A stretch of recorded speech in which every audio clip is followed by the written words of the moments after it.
Today on Inside Utah Politics, the state of Utah's capital city. Salt Lake City Mayor Jackie Biskupski will lay it all out this week. She's here with a preview of her State of the City address. Plus, a state lawmaker planning to introduce a bill to repeal SB 54, the controversial law that created a signature path to the primary election. Our panel weighs in. Time now for Inside Utah Politics. Good Sunday morning, and thanks so much for joining us for Inside Utah Politics. I'm Glenn Mills. We begin this morning with Salt Lake City Mayor Jackie Biskupski. Mayor Biskupski, great to have you on the show. Welcome back. Thanks for being here. It's a pleasure to be here. So, coming up this week, you're going to lay out the state of the city. We've seen you do this in the past, but let's hit on some of the big issues that you're going to be hitting on. First one, affordable housing. That is such a big issue all across the state. Paint the picture for us here in Salt Lake, the challenge that families are having where housing is just out of reach. Well, for so many people that are living in our city, they're paying 50% of their income towards housing. And what we're trying to do is bring that down to about 30%, which is a much more manageable number for families. And so we've been working on this affordable housing, bringing into the market not just affordable housing that is 80% area median income, which is your average income, but also keeping in mind individuals who will be transitioning from a homeless resource center to a housing unit. So bringing that income level down to zero in some cases, and then as low as 20% or more. But all of those different incomes are incorporated into the 2,200 units we have brought to bear over the last 3 years. And when a family's in that situation, you know, coming out of, like, for example, a resource center, and they don't have somewhere to turn, what type of a problem does that create for them? You know, it sends them into a vicious cycle where they can't maintain their housing if they have even a medical emergency, you know. So we're trying to stabilize our families and our housing market by bringing to the market what the market wasn't bringing on its own, and that is more affordable units and not just market rate, which is where we were before. And talk about that, because you mentioned the 2,200 units over the last couple of years. Yeah. What incentives have you offered up to get people to come on board for that type of affordable housing? We brought the Blue Ribbon Commission together to really look at this, and that included the bankers, it included the developers, it included our housing team that is filled with experts. And we looked at this holistically, and how do we bring a wide variety of income levels into the market and ensure that the housing is there for people who are doing all types of jobs that keep our community going.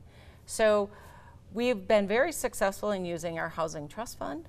We have some ongoing money now to incentivize and help bring the cost of a unit down through the sales tax increase that happened, and we have about $4 million of that going into our housing projects right now. And what have you seen from people who have been able to take advantage of that program? Have you had a chance to meet them face to face? And how does that change their outlook in life?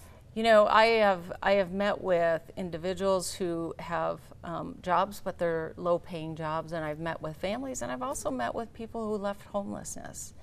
And for all of them, it has been such a remarkable change for them in their lives and enabling them to really contribute to our society in a way that they weren't able to before, because they were always so worried about what was going to happen next. Let's talk about transportation. So many interesting and exciting things happening in Salt Lake City. Obviously a key component to quality of life, but a big project that you guys are working on with UTA in August. Explain that.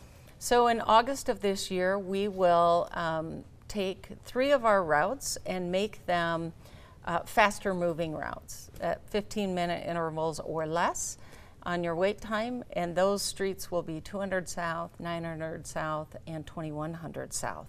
And they are connecting between 2100 East in some places all the way over to Redwood Road in other places, and then picking up kind of a north-south piece of Redwood Road that runs through Poplar Grove and Glendale. Is this about helping provide access more to the west side of the city? It is. We're trying to connect our university to our downtown and our west side to our downtown and to the university, and really make the city more user-friendly for everyone who lives here and connecting these major hubs of our community. And what's the long-term vision? What can be the benefit of doing that?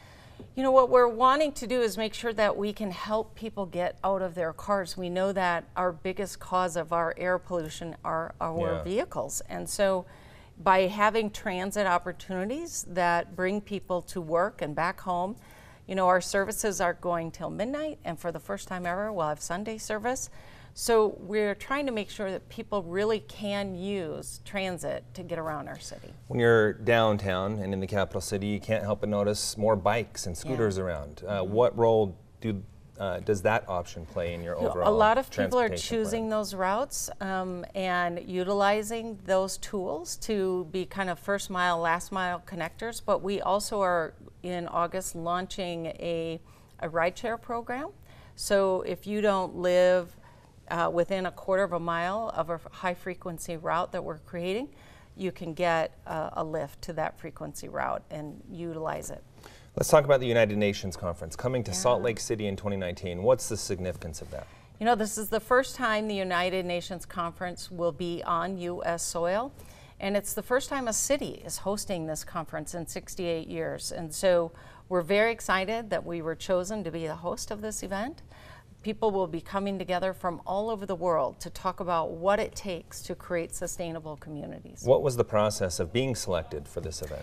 You know, we were in early discussions with the United Nations non-governmental organization, which is their DPI, it's their Department of Public Information, and talking about what it means to engage America more in depth on these conversations of global issues, and how do we really get America paying attention and participating at a greater pace.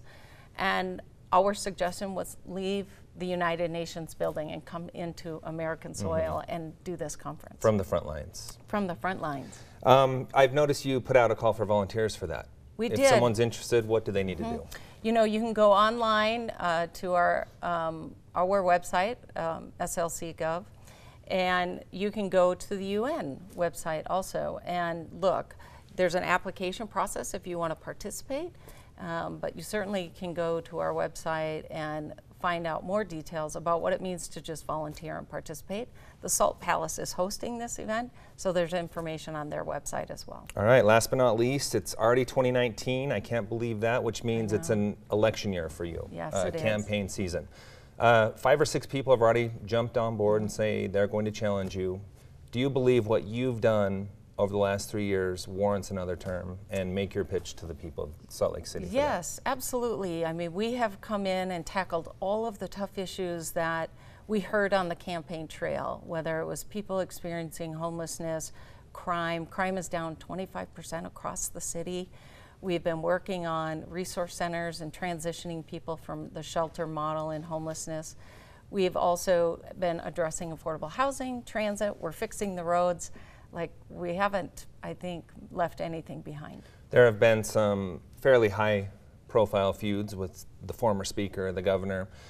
Looking back, do you stand by everything that went down with like the inland port and Rio Grande, Operation Rio Grande, or are there things that you would do different? No, absolutely. I think the times when you saw the rub is when I was standing up for the city and the residents of our city, and I still stand where I was before on those issues. You know, we wanted to make sure that we weren't liable for anything happening inside that kind of fenced-in area that the state wanted to have down by the Rio Grande, and it was on a street that we owned, and so we wanted to make sure we didn't have liability there. But then also on the inland port, you know, municipal government services were taken from us and given to a board that's not elected or accountable, and our tax money is going with that. And I still believe that was wrong, and it certainly isn't helping move the port forward.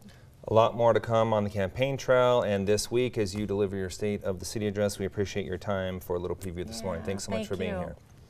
Still to come, in Washington, D.C., they're talking term limits on Congress. So should it happen, and what impact would it have on our state? Our panel debates that a little bit later. But first, legislative session just a few weeks away now. We're checking in with the Libertas Institute for a preview of their top priorities. Stay with us.